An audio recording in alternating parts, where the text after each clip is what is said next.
अस्सलामुअलैकुम नाज़रीन, सीना सुपर चैनल के साथ मैं हूं आपकी मेज़बान आयशा आफरीन।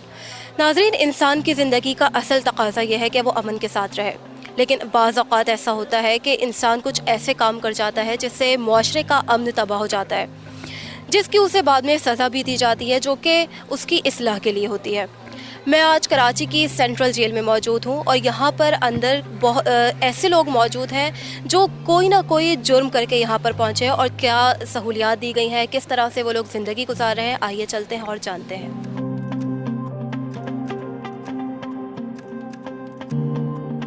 नाज़रीन, सबसे पहले हम यहाँ पर देखते हैं इनका किचन कि यहाँ पर ख़ुराक की क्या सहूलियात हैं, क्या कैदियों के लिए बनाया जाता है, उनको क्या खिलाया जाता है, क्या हाइजीनिक यहाँ पर इन्होंने सब इंतज़ाम किया हुआ है। आइए, शेफ़ कौन है यहाँ पे?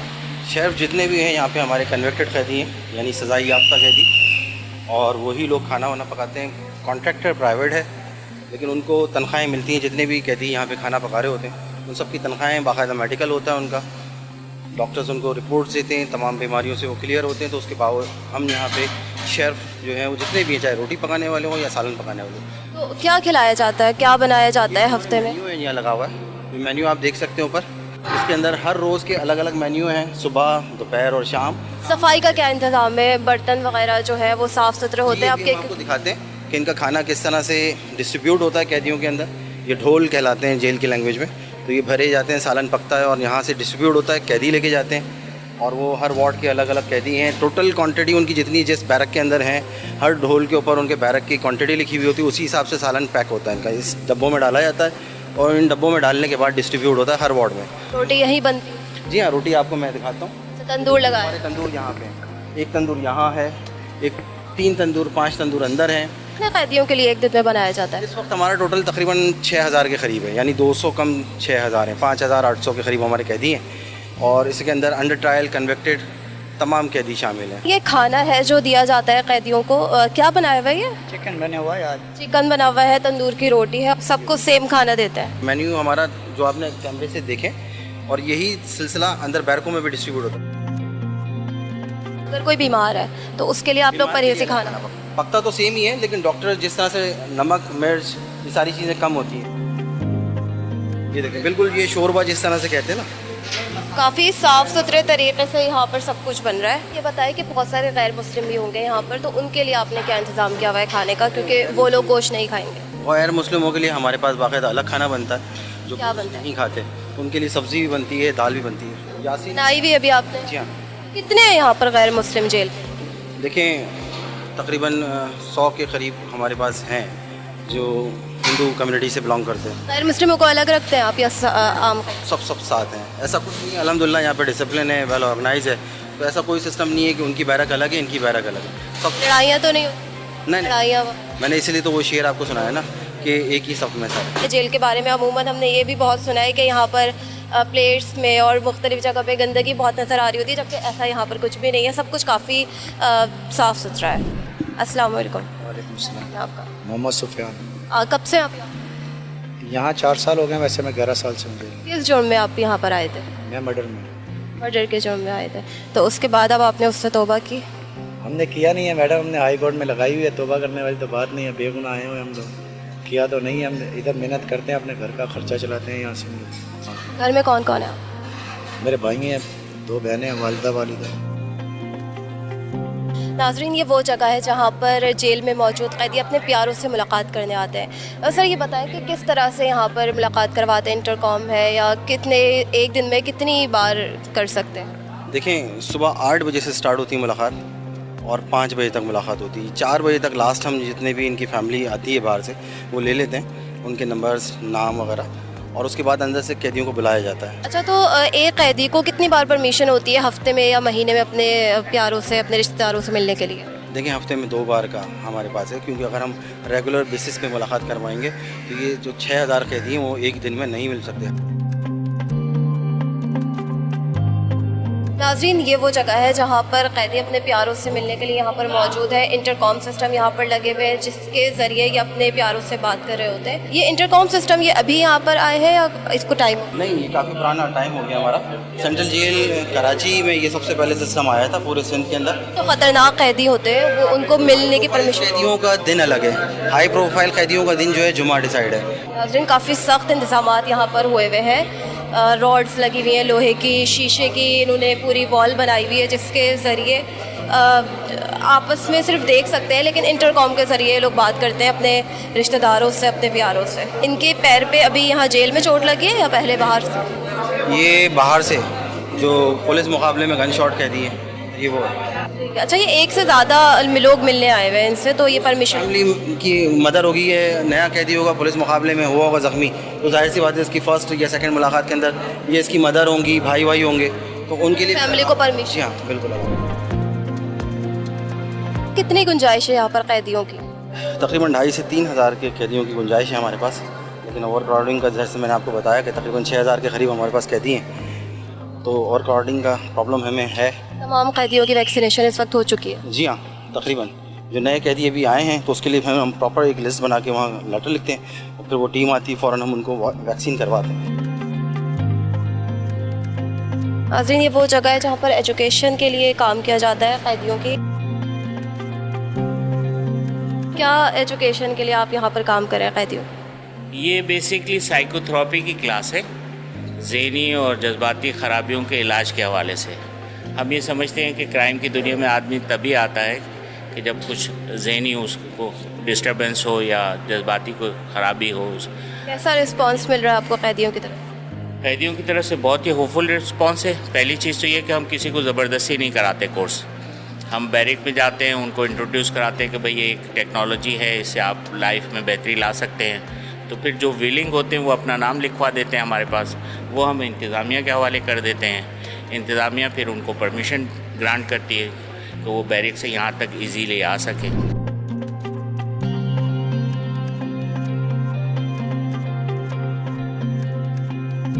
नाज़रीन, ये कंप्यूटर लैब है जहाँ पर कैदियों को सिखाया जा रहा है, कंप्यूटर क्लासेस दी जा रही है और काफ़ी दिलजमई के साथ ये लोग इन तमाम चीज़ों को सीख रहे हैं। इनसे बात करते हैं और इनसे जानते हैं कि क्या क्या सीख चुके हैं और कैसा ये लोग फील कर रहे हैं। अस्सलाम वालेकुम।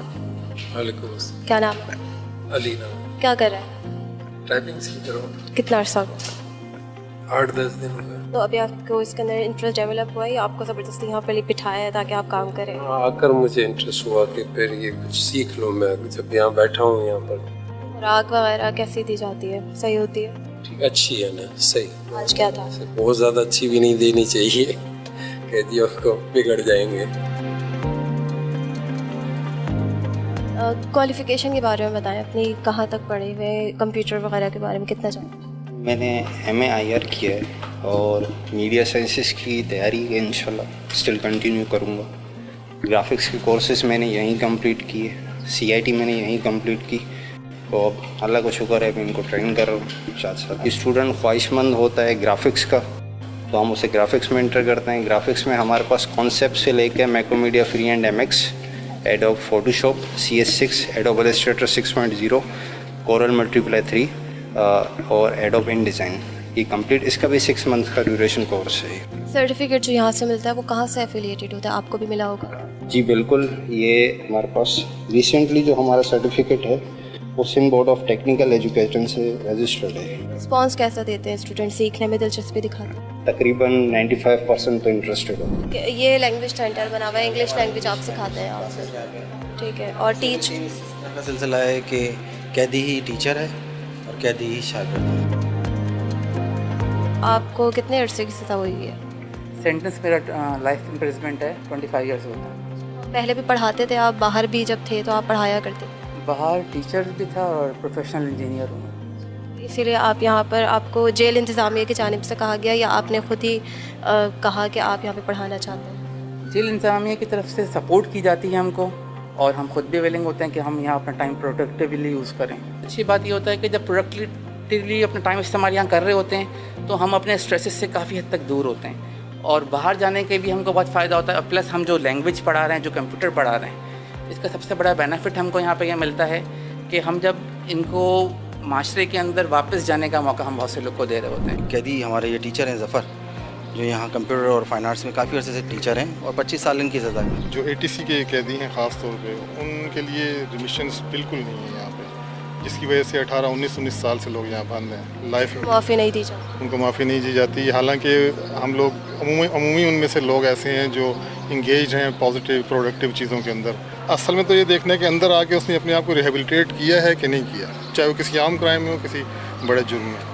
अगर रिहेबिलिटेट कर लिया है, साल उसने करके प्रूव कर दिया है कि वो रिहेबिलिटेटेड पर्सन है अब, तो उसको इंसेंटिव मिलना चाहिए, उसे सोसाइटी में वापस जाने के लिए कोई वे आउट देना चाहिए। मेरी पेंडिंग्स हैं, मेरे साथ कुछ और लोगों की माफ़ियाँ पेंडिंग, अगर उन्हें मिल जाए तो वो 18 साल से बंद लोग आज जा सकते हैं। वो ये मैटर पेंडिंग है होम डिपार्टमेंट के अंदर, तो काइंडली अगर आप ये मैसेज आगे पहुंचा सकें। दूसरा ये कि जो अनाउंस करती है गवर्नमेंट पब्लिक रजिस्टरिंग डेज़ के ऊपर, ईद त्योहारों के ऊपर, वो माफ़ी भी सिर्फ टिकर तो चल जाता है। इतनी कंडीशंस लगी होती हैं उसके अंदर कि सिर्फ किसी एक या दो बंदे को लगती है, शायद पूरे सूबे के अंदर या पूरे मुल्क में शायद चंद लोगों को लगती है। अगर आपके कैद में यहाँ पर जेल कोई मर जाता है, कोई ख़ुदकुशी की कोशिश करता है, तो आप लोगों से भी इंक्वायरी होती होगी उस बारे में?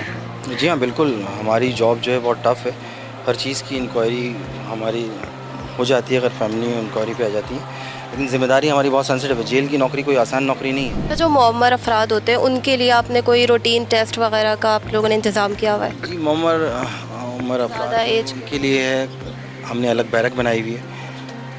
हड्डी जिनकी ब्रेक हुई हुई होती है, जो माजूर हैं कोई, तो उनका अलग हमने एक बैरक बनाई हुई है जो हॉस्पिटल से करीब है, उनको प्रॉपर ट्रीटमेंट वहाँ मिलता है।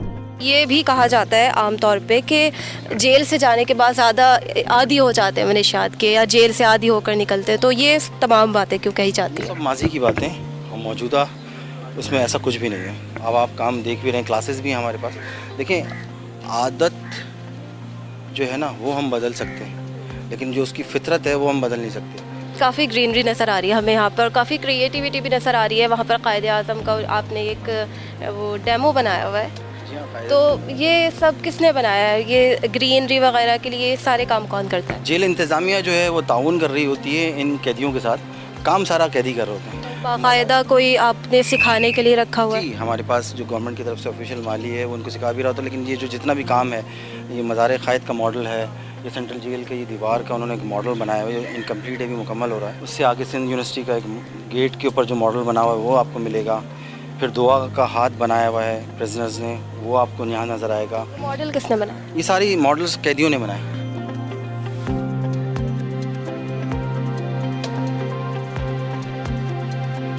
क्या नाम है? बिलाल नाम है। कितना अर्सा हो गया यहाँ पर? यहाँ मुझे 17 साल हो गए। अच्छा, ये मोतियों का काम आप ही करते हैं? जी, पहले हम शुरुआत में इस तरीके से था कि बैरिकों में काम हुआ करता था, लेकिन अब गवर्नमेंट ने हमें पूरी एक प्रॉपर जगह बना के दी है, जो एक पूरी हमारी फ़ाइन आर्ट की शेल्टर के अंदर ये काम हो रहा है। इस वक्त हमारे पास 570 से ज़्यादा कारीगर हैं जो ये काम कर रहे हैं। चीज़ें गवर्नमेंट आपको देती है, तो वो आप पैसे देते हैं उन चीज़ों के? उन चीज़ों के लिए हम पैसे देते हैं, मटेरियल के लिए। वही चीज़ें फिर हम बनाते हैं, बनाने के बाद फिर हम उसको सेल आउट करते हैं। अभी हमारी मार्केट जो है वो इस वक्त सेंट्रल जेल ही है, लेकिन हमने क्योंकि अभी आर्ट रिज़र्व वालों के साथ हमारे IG साहब ने एक कॉन्ट्रैक्ट किया है जो सालाना बेस के ऊपर है, और उसमें ऑनलाइन ये चीज़ें बिकना शुरू हुई हैं। अभी स्टार्टिंग है ये, लेकिन उसका रिज़ल्ट बहुत अच्छा है हमारा। कि कहीं और भी एग्जीबिशन वगैरह भी करते हैं? अभी पहला हमारा एक एग्जीबिशन हुई है एक्सपो सेंटर के अंदर, जो कि जेल इंतज़ामिया नहीं कराई थी, जिसमें यहाँ से कैदियों का ही सामान गया था और वो वहाँ सेल आउट हुआ। जिस तरह से ये प्रमोट हो रही हैं चीज़ें, अभी इन 2 सालों के अंदर बहुत फ़र्क पड़ चुका है।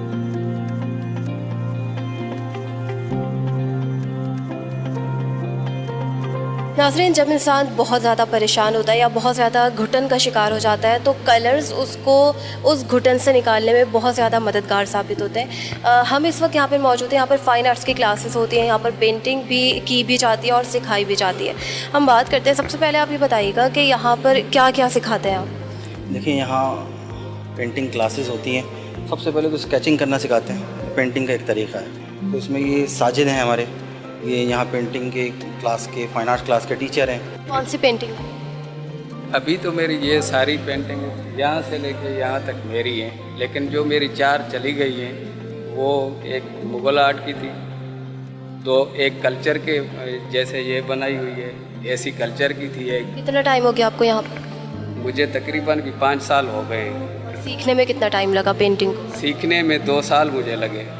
2 साल में आपने काफ़ी हद तक सीख लिया। ऐसे समझो 2 साल में मैं सीख गया। सीखने के बाद फिर चलते चलते अभी टीचिंग भी इधर सिखा भी रहा हूँ। आपका क्या नाम है? मैडम मेरा नाम साजिद है और मुझे यहाँ तकरीबन 7-8 साल हो गए। आप भी पेंटिंग करते हैं? जी मैं पेंटिंग करता हूँ और मैं इनका इंचार्ज भी हूँ पेंटिंग का। सिखाते भी हैं? जी मैं सिखाता भी हूँ। तो यहाँ पेंटिंग क्लास में सबसे पहले हम जो बिगनर्स आते हैं छोटे जिनको हम कोर्स कराते हैं और लेवल से शुरू कराते हैं तो उन्हें हम ड्राइंग का सिखाते हैं। ड्राइंग में स्केच वगैरह आता है, लाइनिंग्स वगैरह आती हैं। इसके कराने के बाद फिर हम उन्हें शेडिंग्स के बारे में बताते हैं कि शेडिंग्स किस तरह होती है, कितने किस्म की होती है, लाइट, मीडियम और डार्क, और ये किस वक्त और कहाँ यूज़ की जाती है। अगर किसी चीज़ को दूर दिखाना है, करीब दिखाना है, या कोई इम्प्रेशन का काम है उसमें दिखाना है तो वो लाइट्स हम उन्हें उस तरीके से सिखाते हैं। तो ये आपने यहाँ पर स्टार्ट किया था, सीखा था पहले कहीं? मैंने यहीं पर ही सीखा। पहले मैंने यहाँ कढ़ाई का काम सीखा, उसके बाद कुछ टाइम बाद फिर मैंने यहाँ पेंटिंग का काम सीखा। तो फिर एक जहन में एक आइडिया मेरा आया कि मतलब कढ़ाई और पेंटिंग दोनों को। ये बिल्कुल नई चीज़ है। मेरी जो लास्ट पेंटिंग बिकी है 1,60,000 रुपये की। किस चीज़ की पेंटिंग? यही कढ़ाई और पेंटिंग के साथ मैच करके मैंने बनाई। खासतौर पर यहाँ जो विजिट आता है वो मतलब काम देख के एकदम परेशान हो जाते हैं कि मतलब ये काम बाहर की दुनिया में नहीं है जो यहाँ पर एक जेल के अंदर काम हो रहा है। यहाँ पे म्यूज़िक के बारे में भी सुना है कि म्यूज़िक क्लासेस भी होती हैं यहाँ पर कैदियों की तफरीह के लिए भी, उनके सुनने के लिए, और सिंगर भी यहाँ पर मौजूद है। जी बिल्कुल, आपने सही सुना है। हमारे पास म्यूज़िक क्लास भी है, फाइन आर्ट्स, मोतियाँ, सारी क्लासेस के साथ साथ म्यूज़िक क्लास भी है। अभी बारिश होने की वजह से क्योंकि लाइट गई हुई तो अंदर क्लास के बजाय एक बाहर छोटा सा हमने आपके लिए डेमो रखा है। साईं तू ही मेरा सच्चा साईं, तू है मैं तेरा बंदा, तू ही मेरा मौला साईं, तू ही मेरा मौला साईं। जेल में किस तरह रहते हैं कैदी? अभी तो बाहर हैं वो, लेकिन जब जेल में अंदर रह रहे होते हैं तो वो क्या क्या सहूलियात आपने अंदर दी? देखिए अंदर मैं आपको उनका माहौल दिखाता हूँ कि बैरक्स को किस तरह वो लोग रहते हैं। अच्छा, मुख्तलिफ ग्रुप्स भी यहाँ पर होंगे जो आते होंगे, तो उनके दरमियान दुश्मनियाँ भी चल रही होती हैं जेल से बाहर, तो फिर किस तरह आप टैकल करते हैं उन लोगों को अगर वो लड़ाई ऐसे है नहीं हमारे पास अल्हम्दुलिल्लाह, लेकिन हम प्रॉपर देखते हैं। हमारे पास केस हिस्ट्री होती है बंदों की और उस हिसाब से हम लोगों को थोड़ा अलग अलग भी रखते हैं। डिसिप्लिन ख़राब करे उसको सज़ा देते हैं? बिल्कुल सज़ा मिलती है। क्या सज़ा मिलती है? अदालतों में उनकी हम केस के हवाले से रिपोर्ट्स भी भेजते हैं ताकि जो वरना यही कैदी अदालतों में जाके हमारे लिए शिकायतें करते हैं कि जेल इंतज़ामिया हमें परेशान कर रही है। अभी एक कैदी ने कुछ अर्से पहले एक शिकायत की थी गवर्नर से कि यहाँ पे उसके साथ गैर इंसानी सलूक हो रहा है, क्या कहेंगे? उसकी बाकायदा इंक्वायरी हुई और उसके बाद वो क्लियर भी हुआ। तो जो छूट के जाने वाला है वो तो कुछ भी इल्ज़ाम लगा सकता है, तो किसी पे भी कोई भी, मुझ पे या आप पे भी कोई भी इल्ज़ाम लगा सकता है। अच्छा, काफ़ी अंधेरा हो रहा है यहाँ पर इस वक्त, क्या वजह? लाइट्स वगैरह कम है? नहीं, अभी जैसे बारिश हुई थी तो उस वजह से लाइट गई हुई है। जैसे मैंने आपसे शुरू में कहा था ओवर क्राउडिंग हमारे पास है, तो ये ओवर क्राउडिंग की वजह से ही इतनी ज़्यादा तादाद आपको एक बैरक के अंदर नज़र आ रही है 84 की कैपेसिटीज़ में। और आप देख लेंगे कोरोना वायरस है इस टाइम पर, और यहाँ पर आपको शुरू में बताया था कि वैक्सीनेटेड है, उसके अलावा फिर ओवर क्राउडिंग का क्या इलाज है हमारे पास तो नहीं है इसका। ठीक है, बिल्कुल, लेकिन गवर्नमेंट को इस चीज़ पे काम करना चाहिए कि गुंजाइश से ज़्यादा यहाँ पर वो कैदी ना रखें। अच्छा, अंदर टीवी भी हमें नज़र आ रहा था, तो चलता है वो टीवी? केबल वगैरह लगा हुआ है? जी हाँ, टीवी चलते हैं। हर बैरक के अंदर तकरीबन 3 से 4 टीवी अलाउ हैं और वो उस पर केबल भी आता है, चैनल्स मुख्तलिफ आते हैं, लेकिन रात 11 बजे तक की टाइमिंग है। अच्छा, यहाँ पर हमें इमाम बारगाह नज़र आ रही है, उसके बराबर में मस्जिद नज़र आ रही है, तो आपने इन तमाम चीज़ों का इंतज़ाम भी किया हुआ है। तो अगर कोई गैर मुस्लिम है उसके लिए आपने कोई मंदिर, कोई हिंदू है या कोई क्रिश्चियन है, उसके लिए आपने कोई इंतज़ाम इस तरह का भी है यहाँ पर? नहीं, देखिए मंदिर तो कोई नहीं है हमारे पास, लेकिन एक बैरक में छोटा सा हमने क्रिश्चियंस के लिए इबादत का निज़ाम रखा हुआ है। हिंदू इतनी बड़ी तादाद में नहीं है हमारे पास। हिंदू मौजूद है लेकिन? जी हाँ हैं, लेकिन वो मंदिर के लिए, उनके लिए जब उनकी इबादत कोई ऐसा इवेंट आता है तो उनको हम जगह प्रोवाइड करते हैं। मेरा नाम मोहम्मद हसन सैतो है। मैं senior superintendent central jail Karachi हूँ और इस सेंट्रल जेल कराची पे मेरी पोस्टिंग 2017 से है, बीच में 1-2 दफ़ा ट्रांसफ़र हुई है।